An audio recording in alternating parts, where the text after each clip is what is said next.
Screen पर अंधेरा है, केवल हवा की सरसराहट की आवाज आती है।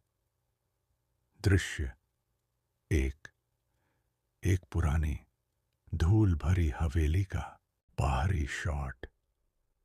दिन का समय है, लेकिन माहौल उदास है।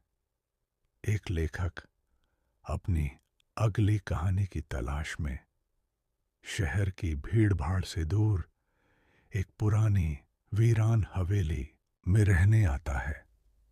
रोहन, एक 30 वर्षीय युवक, अपनी आंखों पर चश्मा और अस्त-व्यस्त बालों के साथ इस उम्मीद में था कि यह अकेलापन उसकी रचनात्मकता को जगाएगा।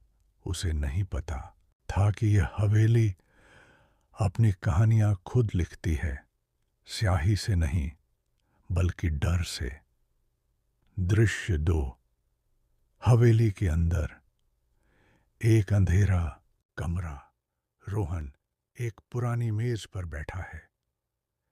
एक दिन सफाई करते हुए रोहन को एक पुरानी चमड़े की जिल्द वाली डायरी मिली। इसके पन्ने पीले पड़ चुके थे और लिखावट धुंधली। जैसे ही उसने इसे पढ़ना शुरू किया, हवेली जाग उठी। उसे फुसफुसाहटें सुनाई देने लगीं, जैसे कोई उसके ठीक पीछे खड़ा हो। कोनों में परछाइयां नाचती थीं और पुराने दरवाजे बिना किसी हवा के चरमरा उठते थे। डायरी में एक महिला की दुखद कहानी थी, जिसे इसी हवेली में धोखा दिया गया था। दृश्य 3। रात का समय। रोहन मोमबत्ती की रोशनी में डायरी पढ़ रहा है। उसका चेहरा डरा हुआ है। एक तूफानी रात। रोहन डायरी के अंतिम पन्ने पढ़ रहा था। उसमें लिखा था कि कैसे उस महिला के भूत ने एक अजनबी को अपना शिकार बनाया था।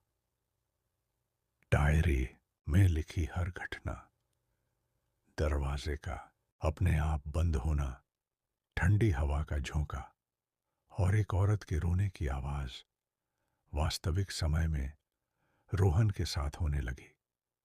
उसने महसूस किया कि वह कहानी नहीं पढ़ रहा है, बल्कि अपनी ही कहानी जी रहा है। अचानक उसे अपने पीछे एक परछाई दिखी। एक सफेद साड़ी पहने महिला, जिसकी आंखें